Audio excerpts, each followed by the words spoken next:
Two dudes with attitudes, let's go. Welcome to the pod every Wednesday, back to represent. Two dudes with attitudes, yeah, here comes the main event. Every week it's the dudes from the east and the west, breaking down everything you've seen and the best of the best. Came together on TikTok, hit it off from the jump, now they never gon' stop.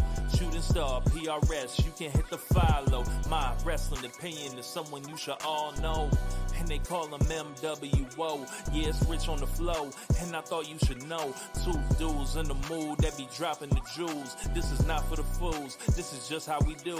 Talking WWE, no one is touching the team. Cool, calm, collected, the methods will be. You can hit the 5 stars when it's time to rate on whatever platforms. Two dudes, get it straight, yeah. Two dudes with attitudes, let's go. Welcome to the pod every Wednesday, back to represent. Two dudes with attitudes. Keep it going. Let's keep it going. It was on the loop. It's my first day. Sorry. Right. Yeah. Welcome to our first episode of Two Dudes with Attitudes. Welcome back, Two Dudes Wolfpack. As always, I am Mr. MWO, and with me is the one and only honorary dude, Mr. Shooting Star PRS. What's going on, my man? Living the dream, man. It was a crazy week in the world of wrestling.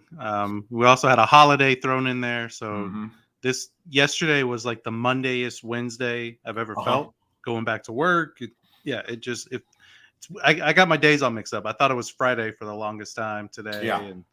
And but tomorrow's Friday, or in about an hour and a half, it'll be Friday, my time. So, I'm a little out of it, out of sorts. No worries. That's fair. I also wonder why we have Monday off, right? But not Wednesday. Like I don't need a pregame for 4th. I just need to have the 4th and then recover. Yeah.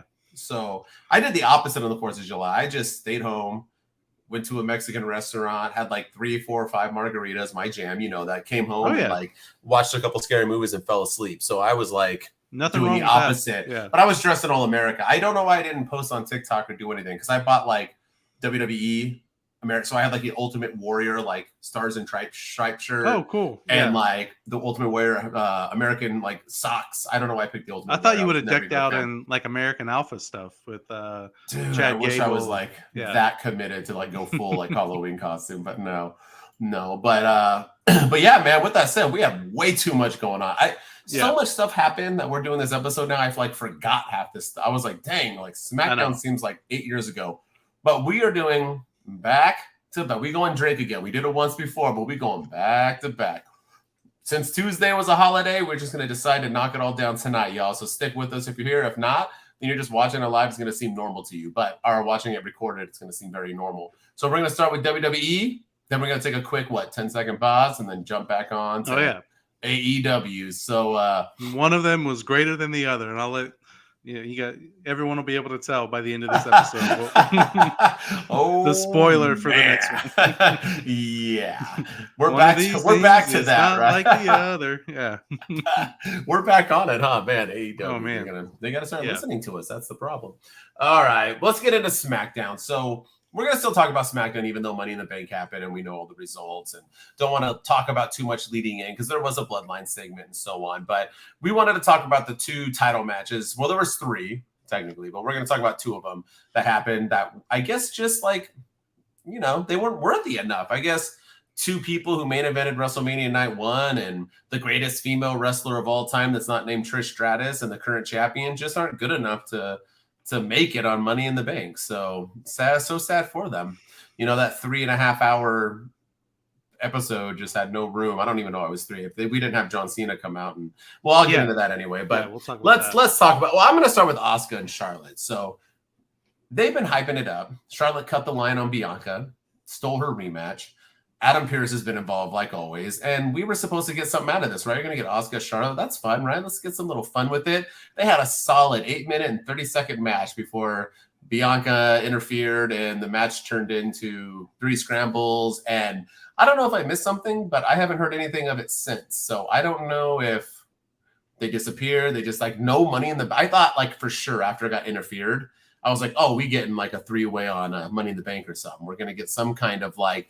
There was nothing on Money in the Bank, right? I didn't forward anything, right? I don't remember. No. We just had the interference, the match, boom. So My thing is that you weren't good enough to be on Money in the Bank. You could have at least had a 15-minute match and then an interference. Why an 8.5-minute match for Asuka and Charlotte? I was very disappointed. You hyped it, you built it, but I am assuming I don't want to do any spoilers for Money in the Bank when we review it. I'm assuming Asuka's going to move on to somebody else, and we're going to get Charlotte versus Bianca. I think Asuka's a pawn in the Charlotte Bianca. I think WWE wants it to be their golden child Charlotte versus their new John Cena Bianca Belair, and I think we're going to get Charlotte Bianca at SummerSlam for no title. What say you? Is that all we got out of this? Yeah, all of it was weird. I mean, the whole, because remember, like the week before, Adam Pearce banned Bianca Belair from being at ringside, and there she was at ringside, and then there was with no follow up to it. Pierce, though, yeah. His authority is just like all over the place. But but there was really no like explanation as to how she was there. Just like when like a few weeks ago when the Usos were like supposed to be, security was checking on the Usos to keep them from coming into the building, and then they just showed up out of the blue. It's just like little things like that in the WWE. But there was Bianca Belair right there at ringside. She said she had a ticket and she sat ringside for the match, which I guess that's technically a workaround, a little loophole behind Adam Pearce's banning her from ringside. But come on, I mean that's played out by now, and we all knew that was going to happen. And as soon as we saw her, we knew she was going to get involved. And but yeah, there was no follow up to this. I mean, I guess we got to stay tuned to SmackDown tomorrow night, but. Yeah, there's no follow up at Money in the Bank. At least like maybe not I didn't expect a 3-way, but maybe a promo or something from Asuka, like a backstage interview or interview Charlotte Flair, interview Bianca Belair. Like what's going through your mind after what happened on SmackDown? You had Kevin Owens and Sami Zayn give their thoughts on the Bloodline match at Money in the Bank. Why couldn't you have something with Bianca, Charlotte, and Asuka? So.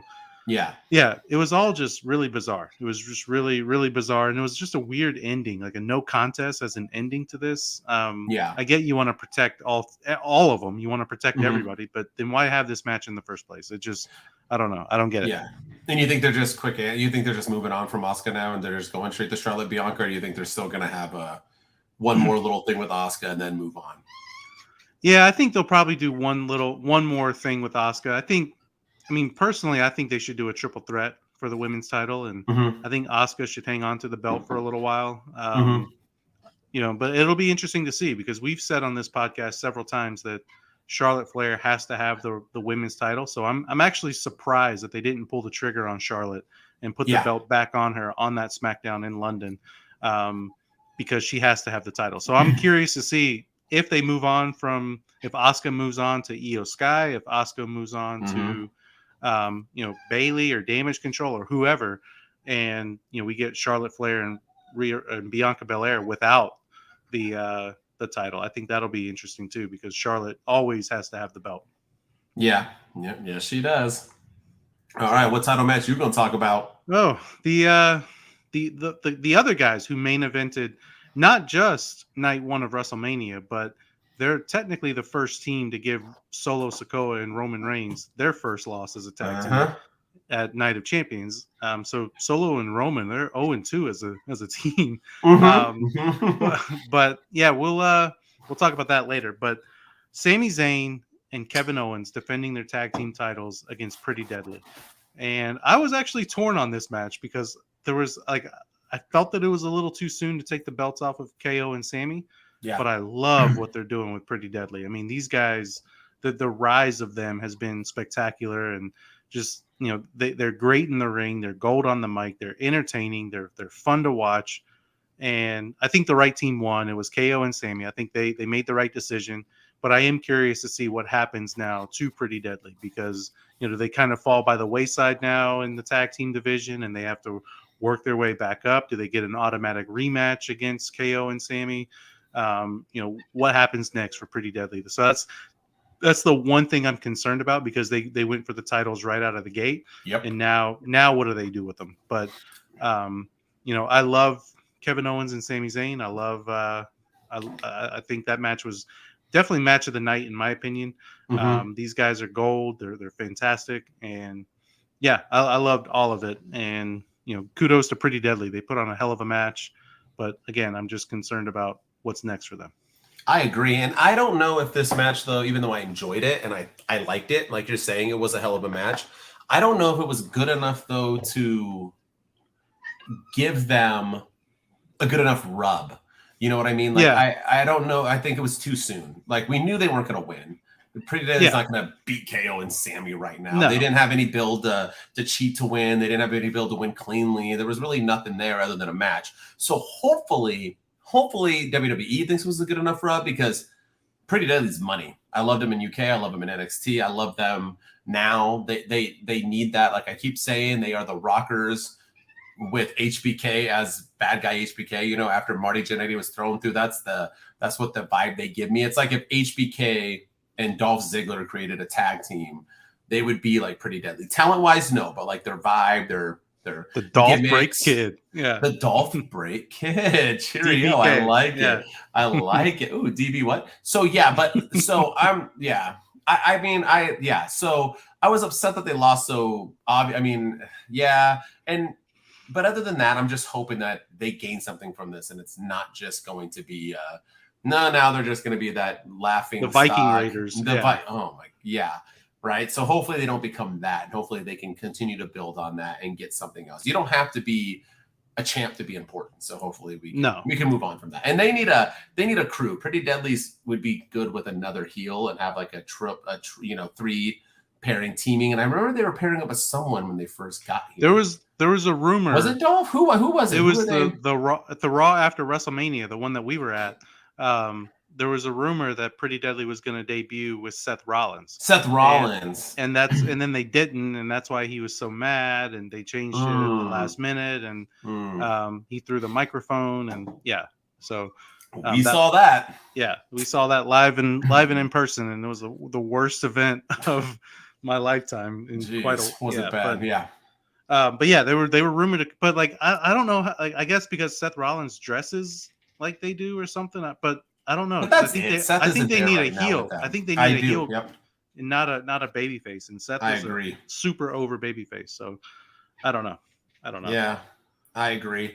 But that takes us into Money in the Bank, man. And before we get into our 2 things that we each liked, I gotta say, Money in the Bank, it wasn't perfect. It had some lows. We'll go over that in our segment. But this was a banger of a show, as Sheamus would say. It was a banger. A banger. I enjoyed both Money in the Banks. I was entertained by the main events. I was entertained by the entire show. I wasn't bored. It was 3.5 hours long. It didn't feel too long, except when Mr. Butt came out. It felt pretty good.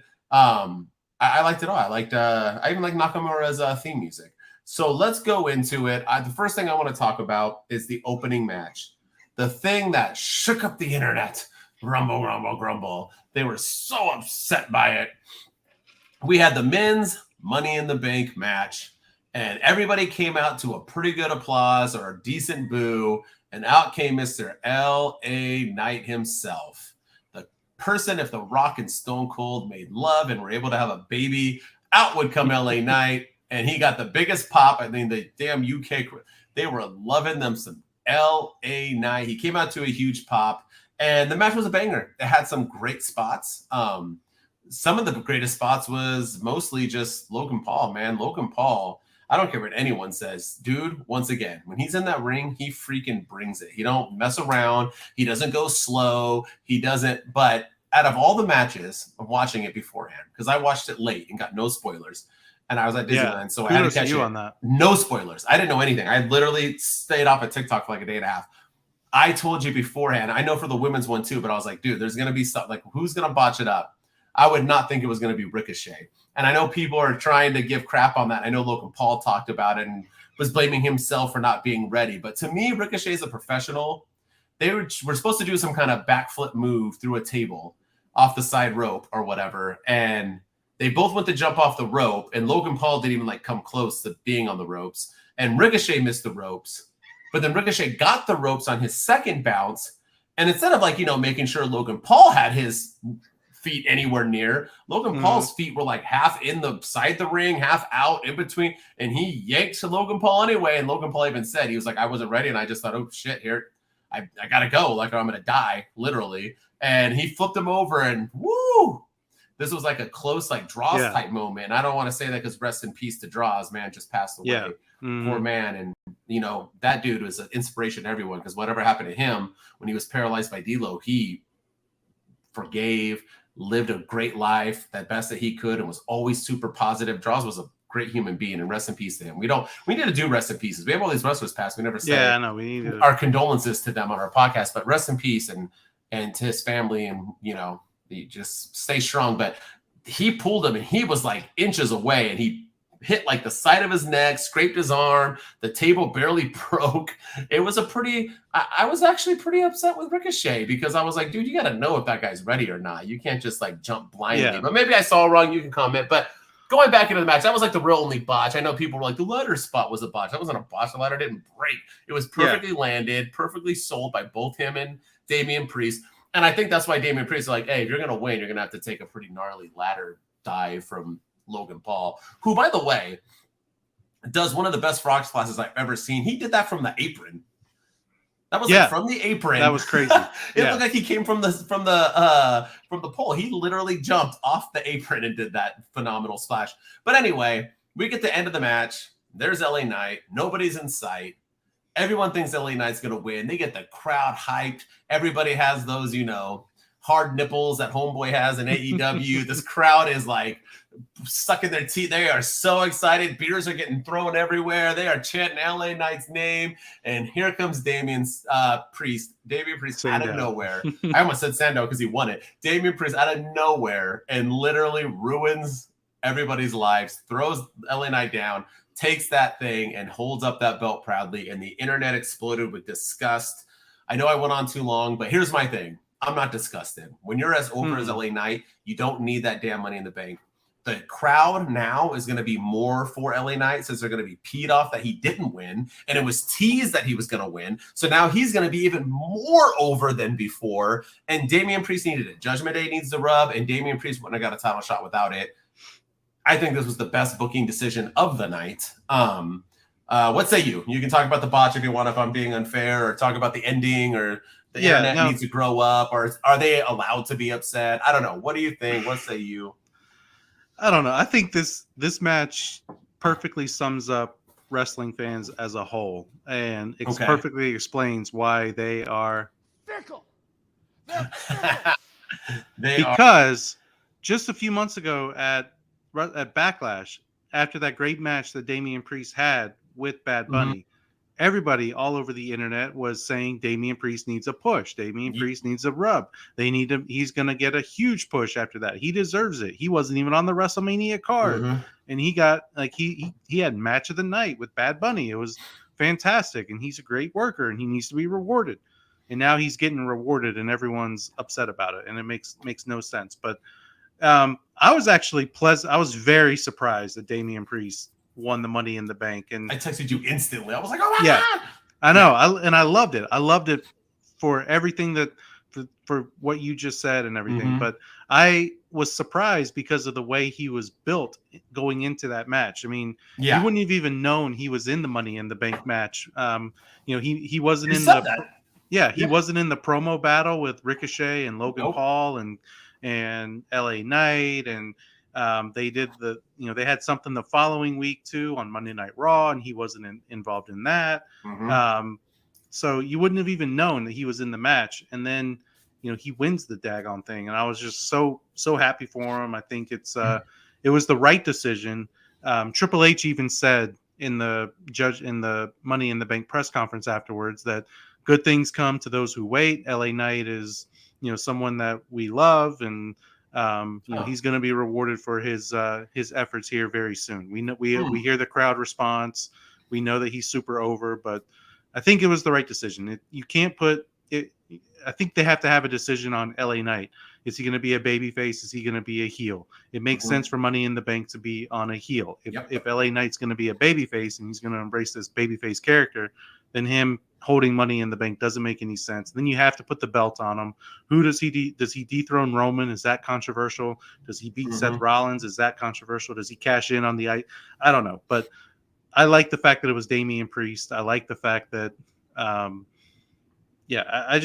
like that it teased more dissension in the Judgment Day as well, because it had Finn Balor up in arms, and I was hoping that Damian Priest would cash in on. I was hoping Finn Balor would win against Seth freaking Rollins, and that Damian Priest would cash in on him. But I thought it was the right decision. The match itself was great. The Ricochet spot, I was a little.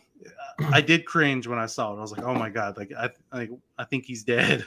As soon as he launched, I was like, "Oh shit, this is going to be bad." Because you can see that he was he hadn't had his composure yet.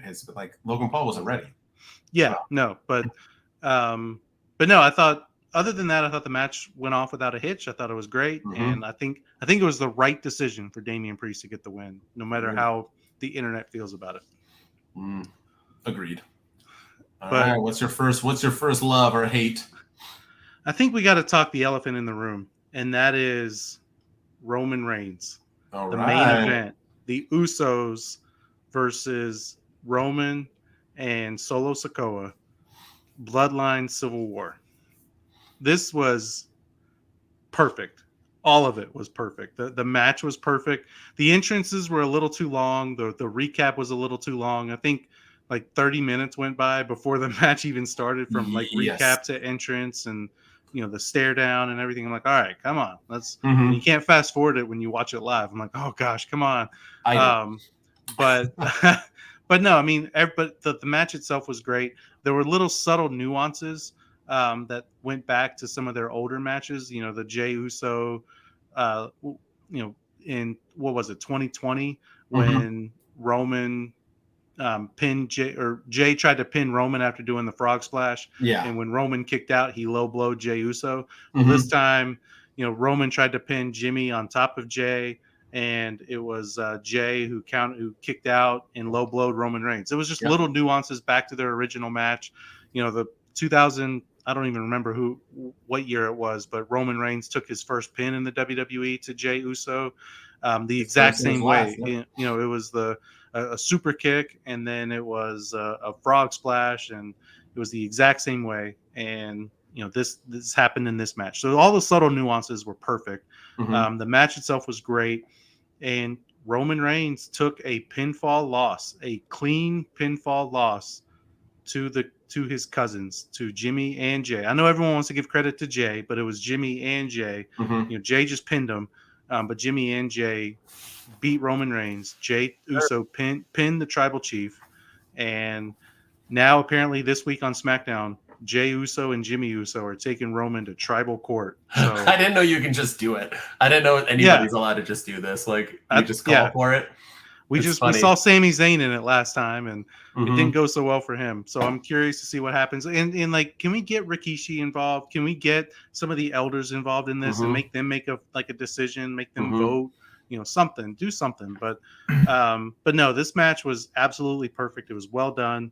I was shocked that they actually pulled the trigger and had Roman Reigns take a pinfall loss. I did not.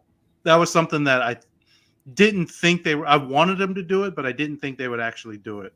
Yeah. And they did it. And, I was texting you, and I even made a video about it on TikTok, but I am a little torn on it because, I love the fact that Jey Uso got the pinfall victory. I'm glad that Roman took the pinfall loss, but I'm also a little torn because if Jay's not the one to dethrone Roman, then it kind of weakens whoever does dethrone Roman, in my opinion, because now it's the mystique and the aura and the magic surrounding Roman's matches is gone. It's kind of like when The Undertaker continued to wrestle at WrestleMania after the streak. Like, it was still good stuff and it was still entertaining, but it was never the same after that. And then he lost to Roman, and it was like, meh. Yeah. So he finished like twice.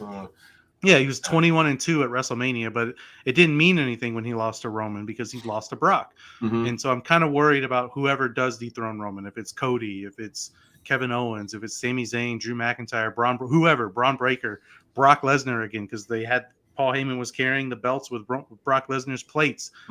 So maybe it's Brock. I don't know, but it just I don't know. If it's not Jay, I'm kind of concerned about whoever does dethrone Roman. That all of a sudden is, oh yeah, well Jay Uso pinned him last year, so it doesn't really matter that much. Cody pinned him. Yeah. So that's my only concern, but I loved it.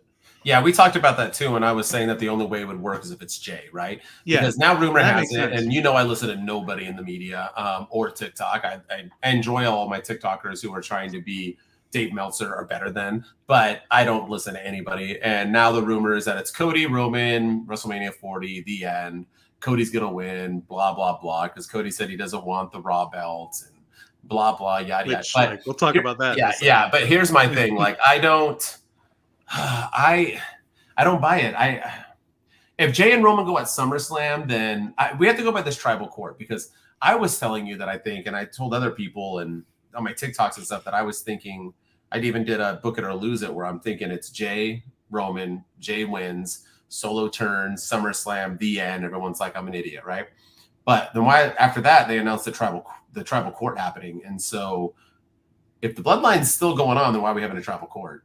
This is game over, y'all. I think Roman's tired. I think WWE's. I know everybody wants him to go until Bruno and this and that, but I think blood is a lot thicker than water to that Samoan family, and I think they all love each other immensely. Roman told Jay he loved him. He mouthed it to him. While he was pinning him. I mean, this is real life. This isn't like best friends like KO and Sammy and they're each other's best man, or no, this is straight. These guys are from the same blood, raised together their whole life, grew up in this business together. This means something. And so if you think that Vince has say on who Roman loses the belt to, you're insane. Roman has say on who he's going to drop that damn belt to.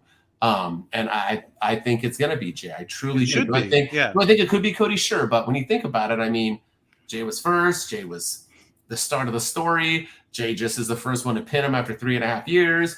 Jay's going to be the end. I'm telling you, people are like, well, Jay's not ready. Jay's not ready. Yeah, you know what's going to make Jay ready? Pinning Roman Reigns at SummerSlam. That's going to make Jay ready, because he's going to get humongous pop, doing it twice. People are going to fall in love. The Usos are so over right now. So people saying like, oh, Jay's not that guy. Jay.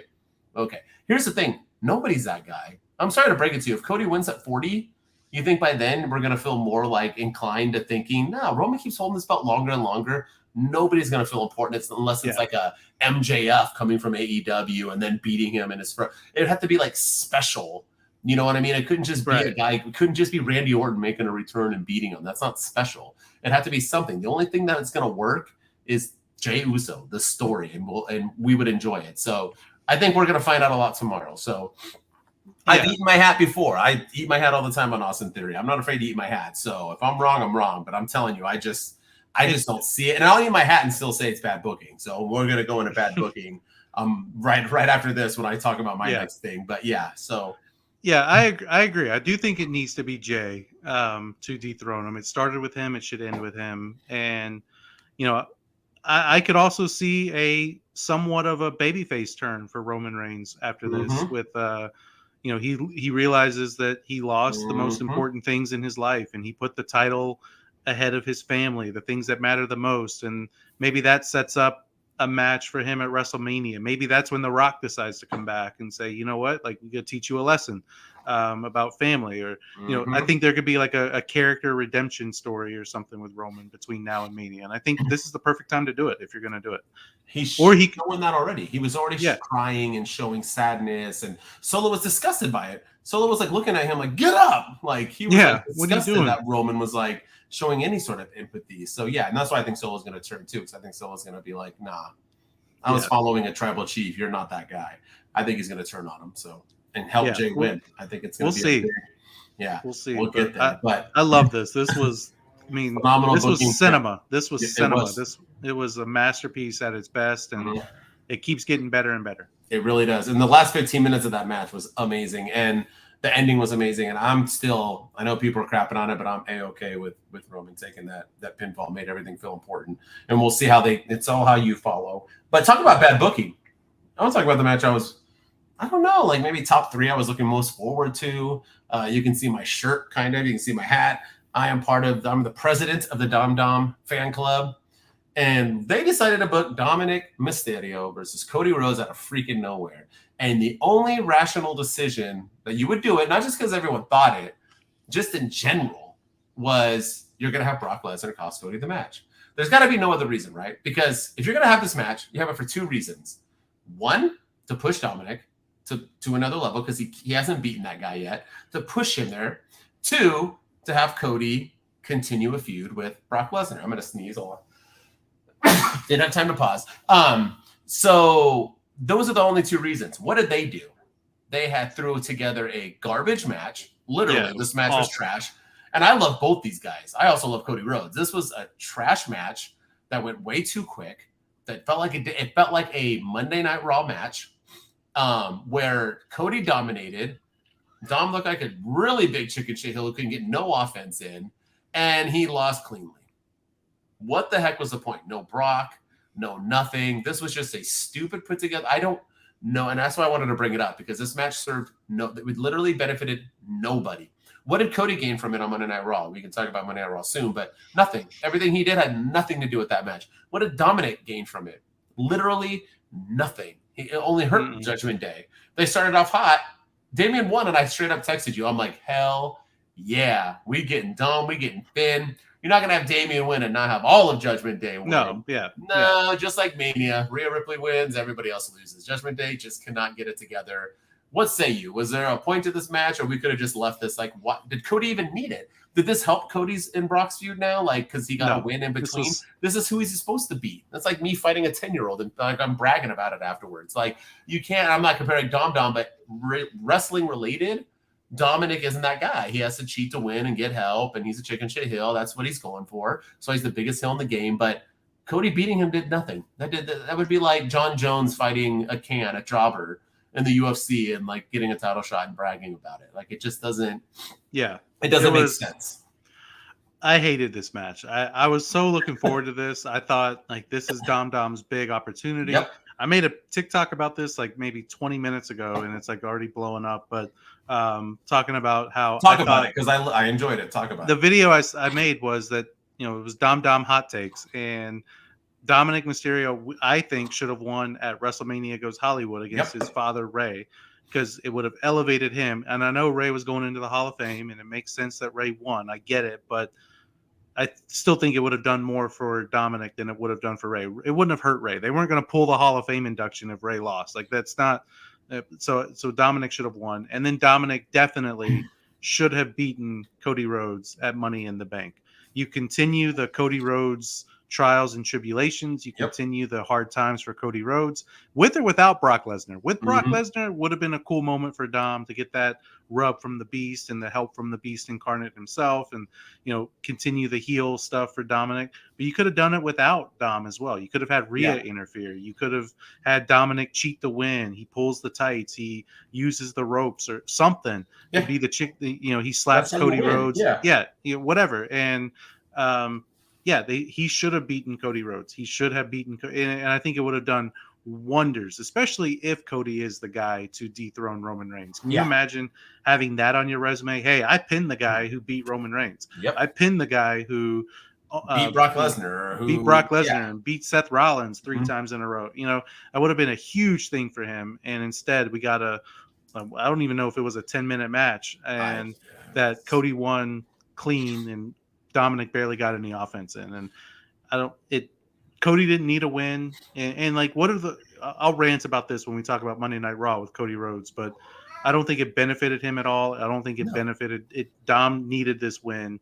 And, again, Judgment Day is, they started off hot, and now none of them can win consecutively. It's always one person wins and the rest of them lose. And, we talked about this with LA Knight. It's hard to take somebody seriously when they lose all the time. And that's kind of how I'm starting to feel about Judgment Day right now. True that. And I know I'm biased, but whatever. I'm biased because I know talent in WWE. Boom. I'm going to say it. It was just awful booking. When we went Dom to WrestleMania, I was dressed like him. He should have won. He should have went over. What makes you a bigger heel? 100%. What makes you a bigger heel in the world than beating your own father at his Hall of Fame WrestleMania moment? Great. Like, it would have been awesome. Hill City. And they blew it. And what has Ray done since? Please tell me. He started the LWO and that's it. He lost to LA Knight a few weeks ago. Yeah, he doesn't wrestle anymore. So Yeah. And then once again, what did Cody? We'll talk about it in a few, but he literally just moved on. Like, didn't even bring it up. There was no even like, never even happened. Never had. Corey Graves brought up that Dominic wrestled him, but it was filler. Cool that he was in the ring with him. It literally was. It was so stupid. You got to put. Now I know too that if Dominic is going to have an epic entrance, if that dude's going to have an entrance of the night, then he's losing, because he had the entrance of the night at WrestleMania and lost. He had the entrance of the night at Money in the Bank and lost. Dude is like, It makes no sense to me. Get your shit together, WWE. And now you're trying to break them up. Well, we'll get into that. Anyway, you can go into your last thing. But it was just But check out his TikTok. It is blowing up, and it was really well done. So it was. Yeah, it's already at 300 views, which is blowing up for me. But I don't even get 300 anymore. I used to get over 5,000 every time. I don't even get 300 anymore. I don't know what's going on with TikTok, but all right, views are down for everybody. But we'll rant about that another day. But the last thing I want to talk about with Money in the Bank, and there's so much to talk about. I mean, John Cena came back for some reason. Well, we'll get into that now. There's just some other stuff that happened, but the women's Money in the Bank. I mean, this match. I thought this was the match, other than the main event. Take the main event, put it off to the side, because that's on a level of its own. But I thought this blew the men's match out of the water. I thought this match was fantastic from start to finish. I thought everybody looked like they belonged. Zelina Vega had an awesome spot. The Becky Lynch and Zoe Stark and Trish Stratus. I mean, they didn't miss a beat, and I knew they were going to all kind of focus on each other in that whole thing, because they've been feuding with each other the last few months. And Bayley trying to steal the win from Io Sky, and you had the whole tension with Damage Control, and then the ending with Io Sky pulling one over on Bayley and handcuffing her and Becky Lynch to the ladder together. It was a smart move. And then the irony is she climbed over Bayley, her tag team partner, her stable mate, her faction mate, and climbed to the ladder and won the women's Money in the Bank ladder match. And I mean that was probably predictable. I mean, I picked her to win. I know you picked Trish, but I picked Io, and I think a lot of the other wrestling fans probably thought Io was going to win, but it was well done. I thought it was. I love this match. I thought this was probably one of the better women's ladder matches I've seen in a long time. And I do have to brag about myself, because I was 0 for 100 on my Money in the Bank prediction. So, booyah! Who knows wrestling? Yeah. This guy. That's right. And I did say I did want Io Sky to win. I did both Money in the Banks as I said LA Knight was going to win, but I was going to go with Logan Paul. I thought Io Sky was going to win. Yeah, and then I went with Trish. I was just trying to do wild cards. I thought there would at least be one, but no. Well, Damian Priest was a wild card, but anyway. No, I got to agree. I thought the match was fun. The only hard parts were Trish, and it wasn't her fault. I give her so much props because she is the GOAT. But that was her first ever ladder match, and she's with all these young kids, and it's her. I mean, she had you can tell she had some moments where she had to double take to get the finish or the moves, and then she had some great moments. She obviously busted her whole face open. So, it was different for her, but the match was awesome. Having Bayley and Becky handcuffed together, I mean, those were the two, minus Trish, the two biggest of that generation, handcuffed together to not be able to get it while the future climbs over them and takes the reins. It was super metaphorical. I loved it. I loved everything about it. I love Becky and Bayley looking at each other like you again. They have such a history since NXT into WWE into now. Just all of it. I mean, talk about making a star. Zoe Stark became a star that night. I mean, Io Sky became a star that night. Trish showed why she's the GOAT. Becky and Bayley didn't lose anything from it. I mean, it was just an all around. Oh, and Zelina Vega was there. Poor Zelina, she was kind of left out, but she had some good moments too. Some good. She spots. did. She had some good. She had the one. What was the one that I said was the spot of the night? Now I forget it. I texted you instantly saying it was Selena and. Let me look at my text. It was Selena. When they flipped through. Was it Selena and Zoe Stark? When they flipped over and out and through from the top. A moonsault. Selena did a flip through the ladder, and it broke on Logan Paul's poor slam on Damian Priest. But either way, man, it was there was a spot of the night. It looked scary, but it was done perfectly. So yeah, I agree with you. Props to the girls, props to the Money in the Bank. I also thought it was overall, people are saying the men's was better, but I'm going to go with you. I did enjoy the women's Money in the Bank better. It was, I love the metaphor. I didn't even think about the metaphor with the future looking over the past, and I thought that that's walking over him. Yeah, it was great. Yeah, and that's tied him up. So, and it went into Raw, and we had a really good Raw, jam-packed Raw, man. We had a good Money in the Bank. Right, you did both yours, right? Yeah. We did two each. Okay, right into Monday Night Raw, and I want to talk about the highlight of Monday Night Raw, or the low light, however you see it. But I'm gonna add them all into one little nice jumble. I'm gonna talk about who I'm wearing always. The Judgment Day. They were prime talked about on this Monday Night Raw. They had a Where's Waldo with Finn Balor. They had some good moments with Rhea. Damian Priest. Dominic Mysterio randomly showed up. It was so funny. So we'll go into it. So Priest fights Shinsuke Nakamura and beats him. So to me, big win. If you look in the past, the previous 20 Money in the Bank winners go on, unless they cash in that night, go on a losing streak after they win them. They usually start becoming jobbers, like the old IC champions used to be. Like, you win a belt and then you just start losing all the time to non-title matches. That's usually what happened with the Money in the Bank winners. So it was nice to see Damian Priest start off hot, get a win, and it looks like he's going to be a force to be reckoned with. Into Rhea Ripley, demolishing Natalya. Natalya got some offense in, yes, blah, blah, blah. But she needed to. But Rhea Ripley put in the work. And not only did she put in the work, she went backstage.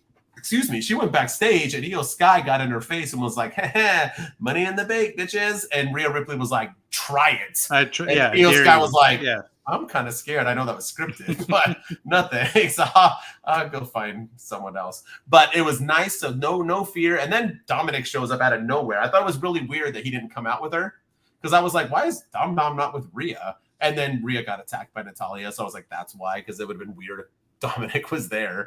But yeah, so we get Dominic, Damian, and Finn, or not Finn, and Dominic, Damian, and Rhea. And there's even a funny part where they're getting interviewed, and Rhea's like, we talked to Finn. Finn is okay. There's nothing wrong with him. And Dominic looks at her and he's like, you talked to Finn? Like, poor Dominic. He's just like, even to his own girlfriend, he's like, you talked to him? Okay. Yeah, what are you doing? Oh. Yeah. And so Dominic wrestles Seth Rollins. So if you are going to say he's trying to get a rub, okay, he did wrestle Cody and then Seth Rollins. He didn't get a back-to-back Cody. I mean, those are the biggest stars in WWE right now, minus Roman. So, and he got back-to-backs with them. But I was like, damn it, we're going to get an L. Like, why are we having Dominic lose? He didn't take the L. He did. He was about to lose the match. But as a chicken shit hill, you're allowed to do that. And that's not an L in the eyes of the beholder. So Priest comes in, demolishes Seth. Out comes Finn when Damian's about to cash in after Dom's like, cash in, bro. And now we start getting the dissension. They're bickering. Rhea's telling him to shut up. Dominic was trying to break him up. And then he got a pedigree for his help. And is this the end of the Judgment Day? Is it not? Either way, the Judgment Day right now is still bumping on all cylinders. It was, I think, an overall good night, in my opinion, after, I think, kind of a piss poor showing at Money in the Bank. To me, all signs point to Seth Finn 2 at SummerSlam, and maybe you're finally going to get your cash in. So. Yeah. I would love. I mean, it happened 7 years ago at SummerSlam, so maybe I was a little too soon in my prediction of him cashing in on Finn at Money in the Bank. But sound like me. Yeah. But I'm totally down if we get Finn bet.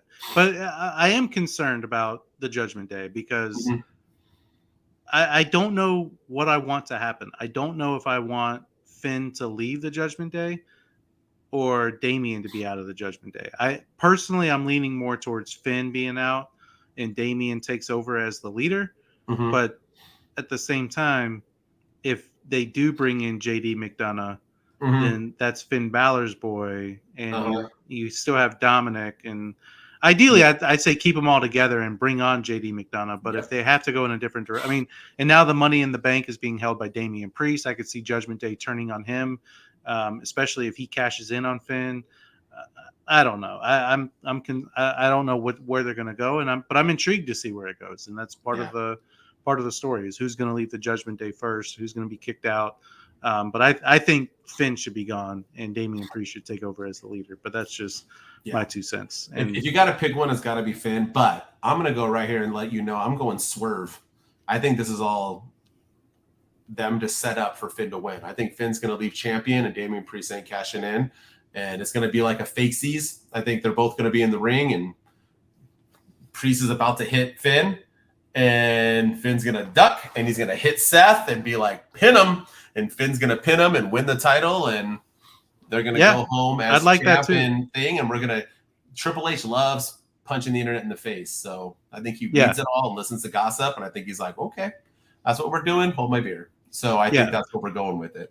I would love that. I mean, Drew McIntyre, that was a slap in the face, right? We'll talk about that probably in highs and lows, but like that came out of nowhere.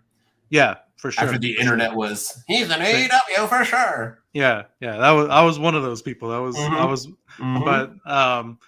no, I think, I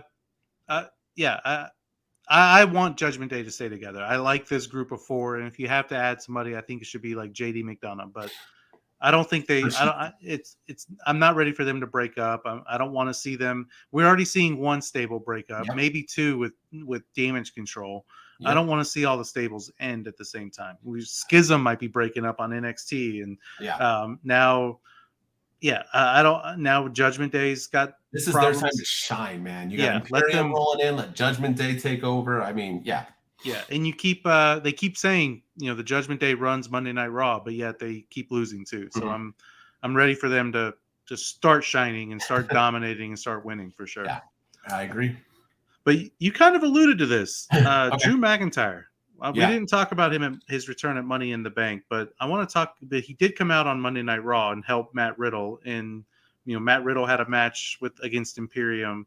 Vinny Vinci. Yeah, Vinny Vinci. We saw, we conquered, and and we Gunther was at ringside, and he was just staring at the Riddle the whole match and didn't really do much. But then out came Drew McIntyre at the end, and I loved McIntyre's return at Money in the Bank. I popped. I was like, holy shit, there he is. He's back. And I didn't see that coming. It was fantastic. I really thought maybe Randy Orton would return before Drew McIntyre would. And like you said, Triple H likes to low blow the internet every chance he gets. And this was a big one. I was pumped to see Drew McIntyre. And I think he's going to be a good opponent for Gunther. And I can't wait to see what happens. But I loved his return at Money in the Bank, and I hated his return on Monday Night Raw. And it wasn't so much that he came out and because he beat up Imperium, he beat up the 2 guys, and then just stared directly at Gunther. And I love the tease, but then it was the typical, because Raw's 3 hours long. We go to break and we come back and we have to recap what we just saw. And then they interview Drew McIntyre, and up comes Matt Riddle, bro, doing his bro shtick. And then Drew McIntyre's like, hey, let's, I'll team up with you next week against Imperium, buddy. And let's go get some pints. And then they leave. And Matt Riddle's like, let's get some Jimmies. And they leave. And why does everybody who returns have to team up with Matt Riddle? I don't understand. Is that like a punishment thing? Is that like Elias partnered with Matt Riddle when he came back? And look at Elias now. KO and KO kind of was coming back. Yeah, right after. Yeah, they're all partnering with Riddle. Cody Rhodes was. Yeah, it's just everybody works with Matt Riddle. And I don't know. The whole let's go get pints and stuff like. I get that that's like kind of his thing, but it's also Sheamus's gimmick, and it just feels like Drew McIntyre's bringing that gimmick over to Monday Night Raw. So I wasn't also a stoner, not a beer drinker. Yeah. It just it just felt a little cheesy from how epic it was when he just came out and didn't say a word on Money in the Bank and just stared at Gunther and looks like he's going after the Intercontinental Championship to the cheesiness that occurred on Monday Night Raw. I was not feeling that. No, and it even had a good moment on Raw too, because they had the stare down and Drew and Gunther stared at each other. The Ring Herrera were staring at each other, and it felt good. And it's funny too, because Drew coming back and they had the stare down, and it was like, holy crap, this is like epic. And then they had the stare down, and you were just like, I want these guys to go, not even realizing that they just wrestled at WrestleMania. So that just shows how big Gunther is right now, how important the IC title is, how important Drew is, and how important it is to see big name wrestlers wrestling for a secondary title. That's what to me is all that. That's what it's all that's about. What I love about this. This is old school WWE in the 80s when the greatest wrestlers were the IC champions, not the not the mediocrity. So, but it was, I agree with you on the thing. Why pair him up with Matt Riddle? It literally makes zero sense. And not only that, I guarantee you Riddle doesn't even know what a pint is. Even if he drank beer, he's probably drinking Coors Lights. He don't know what a freaking pint is. No, like Coors Light drinkers. But it's like, you ain't a pint. That's like someone who's drinking like some Guinness and some, you're going to, craft breweries and some craft beer. You're not, I thought it was all just stupid. And yeah. But other than that, this is just to get him to Gunther. So I get it. I get why it's just. Yeah, I don't like it when they go from like super serious to super cheesy in a span of 20 minutes. Agreed. That's what happened on Raw. Agreed. I want to talk about the quickness of Shayna and Ronda. That happened out of nowhere. We were watching that on Money in the Bank, and out of literally nowhere, they didn't even show friction before. They didn't show it during the match. Ronda's literally in the middle of trying to do a move, and then Shayna just blasts her and submits her and lets her lose the tag team titles. It 100% was out of nowhere. I was like, where did this come from? So Ronda's telling Shayna blah, blah, blah in the ring, and Shayna comes out, and she probably cut the... I always said Shayna was good at promos. I've said that since day one. I've been a Shayna Baszler fan since the UFC. I love her. I thought she was one of the best, if not the best, NXT Women's Champion of all time. She was so feared, and then she comes over just like Asuka, and they turn her into a joke. And WWE, but now it looks like she's getting her mojo back once again. Like I said about Roman and Jay, I mean, I know they're not family, but they've been together for quite a while. This is Ronda wanting to leave and hand out her legacy and let this girl get a nice little rub, and she allowed Shayna to cut some deep promos about how she can't cut on the mic, how she's a joke, how people blah, blah. I mean, it was a phenomenal promo, and she gave her a knee from hell. And it was like when JC Jane and Gigi, when you are friends and you wrestle together all the time, you're probably more than likely telling the other person to give it to me because you're friends, so you're not going to get upset if it kicks a little too hard. That knee hit Ronda, hit her good, and Shayna bounced out. And I said this on a TikTok today. This is her star-making moment. Ronda's going to job to her at SummerSlam, and Baszler's going to become a star, and you're going to see her fighting for a title and winning one very soon because she deserves it. And she is a real fighter, and she looks like a real fighter. So she should have always felt important. So now I'm glad she got the promo in it finally as well, or getting the promo love. She could always cut a promo. Yeah, I loved all of this. And I think, too, I think WWE was caught by surprise because I think they wanted this to be Shayna Baszler turning heel and Ronda Rousey becoming the babyface. And then I think after that promo on Monday Night Raw, I think a lot of fans agreed with everything Shayna Baszler was saying. And that she's had everything Ronda Rousey's had has been handed to her. Yep. I was filling in seats of 30 people, and you're headlining WrestleMania. Yeah. I owe you. You really owe me. I apologize to these people for bringing you here. Everything like that. And I think WWE was, maybe it's Shayna Baszler that's going to be the babyface, and Ronda's going to remain the heel. So I don't think they expected that. And I love the reaction. I love the promo. Shayna Baszler did fantastic. I didn't see this coming, and there are rumors that Ronda Rousey's going back to UFC.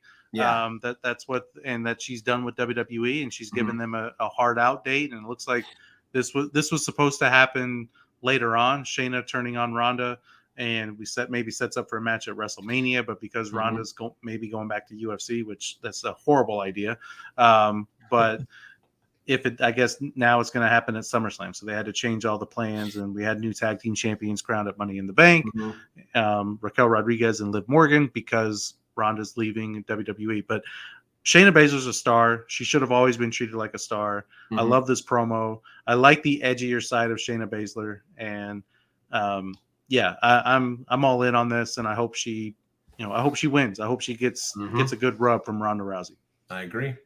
All right, what's your last thing? What are you hating or loving? I am hating Cody Rhodes. I'm so I know there's a lot of fans out there of Cody Rhodes, but I'm not feeling him. Like, first of all, we talked before this that he's the new John Cena. I mean, we have to see Cody Rhodes every 15 minutes on Monday Night Raw. He changes outfits like Queen Amidala or Padme from episode 2 of the Clone Wars on Star Wars. Every scene with Natalie Portman in that movie, she's got a different outfit. Like every scene, I'm like, what the heck?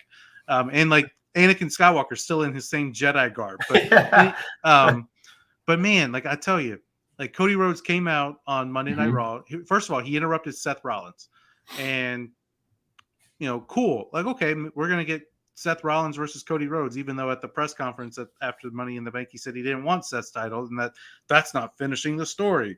Yeah. Okay, so why are you coming out and interrupting Seth Rollins? He doesn't get a word in. Then Brock Lesnar interrupts Cody, and then they start fighting. But Cody's decked out in his ring gear. And then later on in the night, Cody comes out in a suit and to introduce the new ring announcer, I guess. And he's basically Dr. Seussing the audience. He's like, I'll fight Brock Lesnar any night. I'll fight Brock Lesnar every night. I'll fight Brock Lesnar here and there. I'll fight Brock Lesnar everywhere.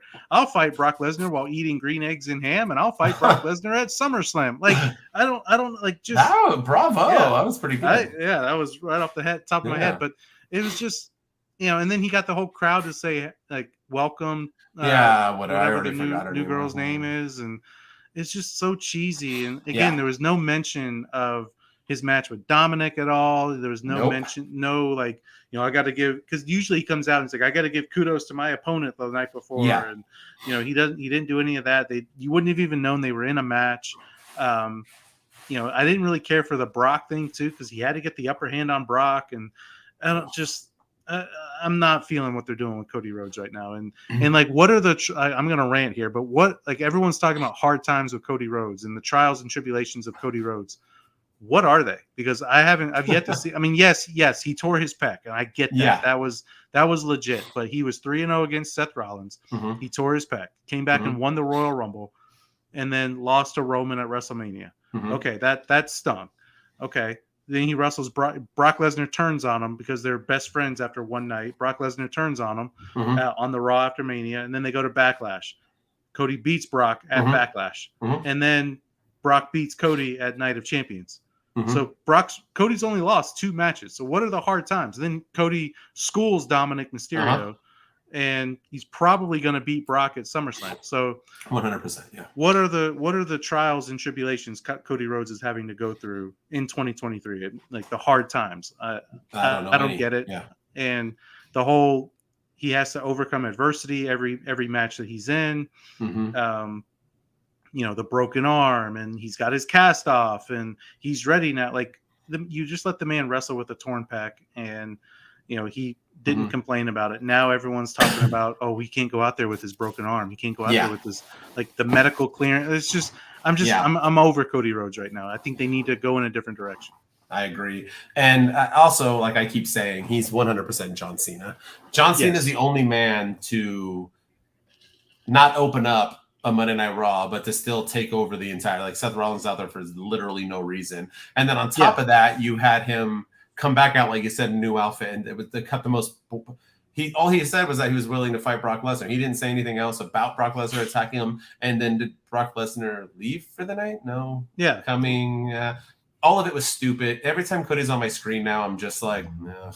And I'm a Cody fan. I got shirts. I love him. I like the guy. Yeah. I'm like, but that's what happens when you turn him into John Cena, and I'm just not a John Cena fan, and I'm not a fan of Cody Rhodes becoming him. He's just on my screen constantly, getting lame promos, introducing people. He came out one night on Raw to introduce Seth Rollins as a champion, or he introduced somebody. It's all just like he's just there as that dude. Like, welcome to Monday Night Raw. See you guys later. I'll come back later in a new outfit to talk about nothing. He's just that guy. And and then we'll do a backstage segment, and then we'll see him interacting with KO and Sammy, and then they do an interview, and then we're just getting too much Cody at the moment. And so many people don't get airtime, but Cody has 2 boring segments. It's just let him do his Brock thing and move on. But anyway. But it was still a good week, busy week. We didn't talk about NXT, but busy week. And it's time for our segment, my man. It is time for our highs and our lows. Lows. All right. As always, let's do it. The more attractive gentleman goes first. So, Mr. Honorary Dude, let's go with your high. What's your high? It's already 59 minutes, so we might only do one. Maybe we'll try to, if we can go through them quickly, let's get a couple in. But what was your high? Well, give me both your highs. Just give me 2 highs. What's your 2 highs? Okay. I am high right now on the Intercontinental title. All things IC title. We talked about it just a minute ago. We have two. You have Drew McIntyre competing for the IC title. Gunther has brought relevance back to the Intercontinental title. It is like I'm excited for this match. I think Gunther, whatever people want to call him, but he has done everything for the IC title, and I think it's time that he drops it. And that's not a knock on him at all. I think it's actually a positive thing because Drew McIntyre is a perfect person for him to lose the title to. It keeps that title prestigious. It keeps that title relevant because Drew McIntyre is a former WWE champion. He wants to compete for the Intercontinental Championship. It's bringing that prestige back. And Gunther and the IC title will have done for Gunther what it was supposed to have, what it was made to do, and that's elevate, and that's move him up to the next sphere of his career, put him in the main event. I could see him having great matches with Cody Rhodes, a feud with Seth frickin' Rollins. I could see him continuing the feud with Kevin Owens and Sami Zayn should they ever drop the tag team titles. Maybe he goes after Roman Reigns. There's also Brock Lesnar looming around.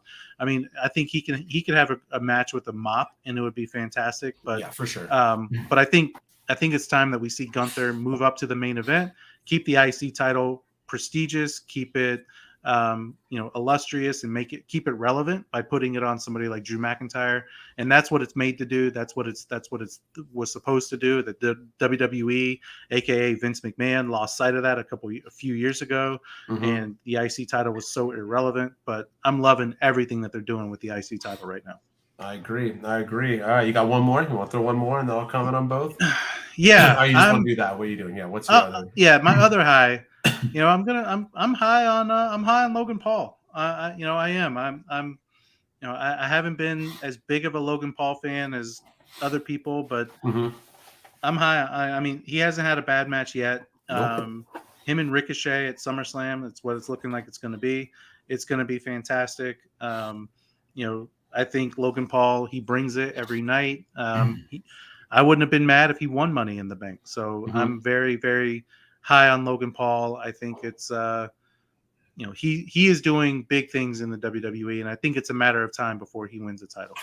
All right. Well, cool. You gave me just one because I'm going to start. Well, I'll comment on both, but number one, I agree. We talked about this before. This IC title finally feels important again, and as does the United States title with Austin Theory. I mean, they feel important. They feel like there's something. I'm assuming Bobby Lashley will be coming back soon and getting into this. And I really do. I agree with you. I think it needs to be Drew taking it and Gunther moving on to bigger and better things. Yes. And maybe we get a Drew and a Lashley, or we get anybody else. But I mean, I would love to see Gunther and Seth Rollins. You can take my firstborn. Just kidding. But you can I'll sign me up for this. I mean, it is like beauty in the making. And your other high was one of my highs, Logan Paul. The dude is getting better at promos. He cut great promos. He was great on the Grayson Waller. You didn't talk about that. I thought you were going to. Yeah, I should have. And finally, that would mean the Grayson Waller started to get better now. That last one was good. Logan Paul did his thing. I mean, I thought he's a star, man. He knows what he's doing. He knows how to piss people off, but he brings it. And now he's going to wrestle at SummerSlam. So now he's being consistent. I'm telling you, I was not a Logan Paul fan before. I still can't stand his brother.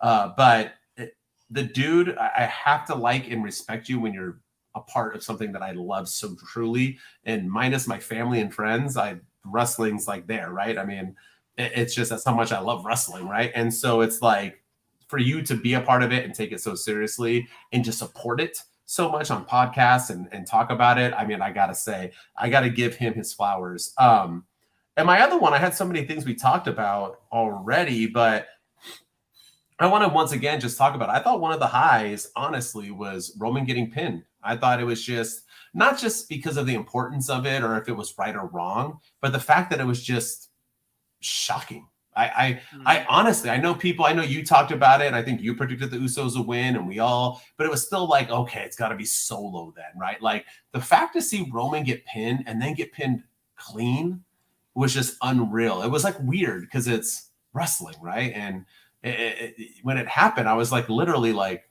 shit, like Roman just got pinned like from a splash.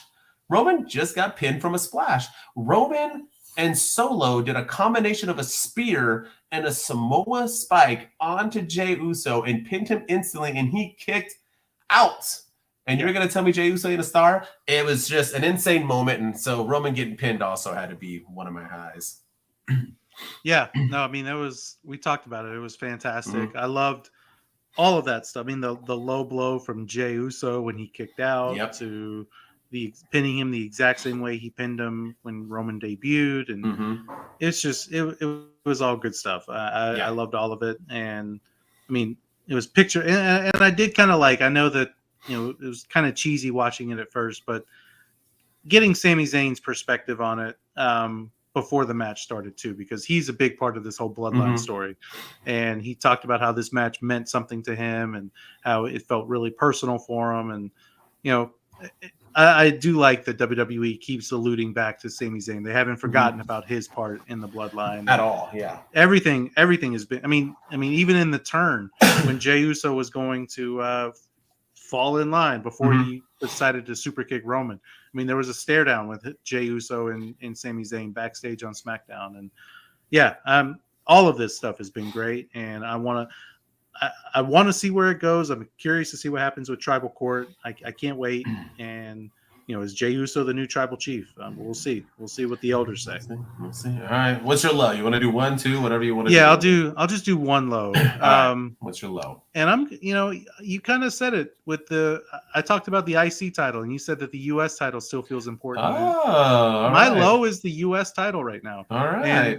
And my low is not Austin Theory. I know a few weeks ago I said Austin Theory is one of my highs, and I'm still loving Austin Theory, but he just doesn't, the US title doesn't feel as important as the IC title. And maybe that's because they rolled out the new World Heavyweight Championship, and so they got to put emphasis on that and instead of giving Austin Theory his matches. But he wasn't on the card at Night of Champions. He wasn't on the card at Money in the Bank. Yes, he's going to be having a feud with Sheamus most likely for the US title, and that's probably going to be a match at SummerSlam, and I have no doubt it's going to be a great match, but it just kind of feels that the US title is not as important. I mean, Austin Theory looked like $1 million against Jey Uso a few weeks ago on SmackDown, and then he had an incredible WrestleMania match against John Cena. It's not an incredible match, but it was a big win for his career and an incredible moment for him to pin John Cena at WrestleMania. And it really hasn't done anything for him since. I mean, he's carrying the title around. He's opening up SmackDown, but he hasn't defended it really that much. I think maybe he defended it at Backlash, but he wasn't on the last 2 pay-per-views for WWE. So I'm starting to get a little concerned that while they're really doing a great job of elevating the IC title and elevating the importance and making that belt feel like it's wanted, Austin Theory really hasn't done anything since moving to SmackDown. I mean, Bobby Lashley is still lurking, but he hasn't done anything. Edge is there, but he hasn't really done anything. Is he? Sheamus is a good opponent for him, but I don't know. The US title for me is one of my lows at the moment, and it's not Austin Theory. It's just the way it's being presented. When you say that now, I agree. With you. For one, it does not feel as important, but who feels as important as Gunther right now? So, that's just, it is what it is. But I do have to agree because he's not getting the same rub. I mean, he is going to wrestle Sheamus, so I do like that. But you are right. He kind of feels secondary, and he should feel more important because he's in the brand where his champion doesn't wrestle. So his should feel more important, not the IC title where it has competition on his belt on SmackDown should have all the love in the world. So I agree with you. All right. A low. And I'm hoping, I don't know. I think a low is a little low, but I'll give all right. Yeah. Well, it's not Austin Theory that I'm low. It's just the US title in general. Dude's getting buffer and buffer every week, right? Yeah. Or is he just oiling up more? I don't know. And I'm really hoping I hope he cuts a promo because he's the last one to pin Jey Uso. And Jey Uso just pinned Roman Reigns. So I hope he cuts a promo on SmackDown and talks about that because I think that's a good notch in his belt. But they got to make the US title feel as important as the IC title. And right now it's kind of feels like that third title, like the Raw, like the women's tag team titles. It's kind of been on that level for me. Oh, yeah. All right, my low, because we got to go quick. It's John Cena. I was going to talk about how there was no KO and Sammy on Money in the Bank, but I'm going to talk about John Cena's promo. Dude came out. And I know Santi's somewhere in the world and other John Cena fans are somewhere right now killing me on this, but it wasn't John Cena. I'm not giving John Cena the low. I'm not giving the return a low because it was once again out of nowhere and popped out of the blue and cool moment. It was everything after. He came out, babbled about God knows what, then talked to the crowd about how he's bringing WrestleMania there, which he probably almost 100% is not. And I'm pretty sure Triple H supposedly shat on it afterwards. I need to figure out where to watch the after show stuff because I can never find it. It shows up on Peacock. Yeah. Is that okay? So maybe I should watch. I mean, does it stay on there? I got to watch them because I think it does. But you got to like search for it. Oh, okay. It plays automatically if you watch it live. But I don't. That's the problem. Yeah. But it was just really stupid. And then you had Grayson Waller come out. And you're like, okay, cool, Grayson Waller. And, Grayson Waller was finally a bad guy again. He cut a pretty good heel promo. But John still did what he normally does and talked down to him and tries to make him look stupid. And then he gets the comeuppance on him and leaves. And I thought, if you have a show where you don't have your women's champion and your tag team champions wrestling on the card, but you had enough time to put John Cena on there for 25 minutes to talk about did that put more butts in the seats? Did that put more viewers? Did people start watching on Peacock all of a sudden? Like people were calling their friends like, hey, John Cena's on. Like that literally did nothing for anybody. I thought it was stupid, made no sense.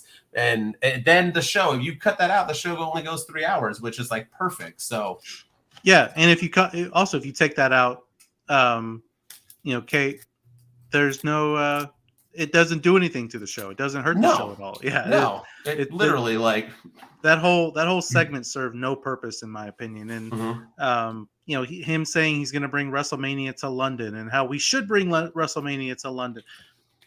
Follow it up with saying we are bringing WrestleMania to London. WrestleMania 41 will be in London. WrestleMania 42 will be whatever. But come out with it. Don't just tease them. And I get you want to build intrigue, but the fact that Triple H shat on it afterwards, it's like, okay, was this a Vince decision to send him out there? And he just go off the cuff. And then also it kind of made me wonder too, that was this a shot at AEW because AEW is apparently selling out Wembley Stadium for their biggest event of the year. So we got to bring WWE to London to stick it to the competition and bring our biggest show of the year here. And I don't know. I'm probably looking too much into it, but that segment to me served no purpose. It made Grayson Waller. He got to be a heel again, which cool. But and then it started turning into let's bring WrestleMania to Australia. Let's bring WrestleMania to London. And it was just, I don't know. It was just a stupid segment. And then John Cena F5 or FU'd him or attitude adjusted him. And that's the end of the segment. And again, served no purpose whatsoever at all. None. And it was stupid. Yawn. Great return. Surprise. Loved it. Cool.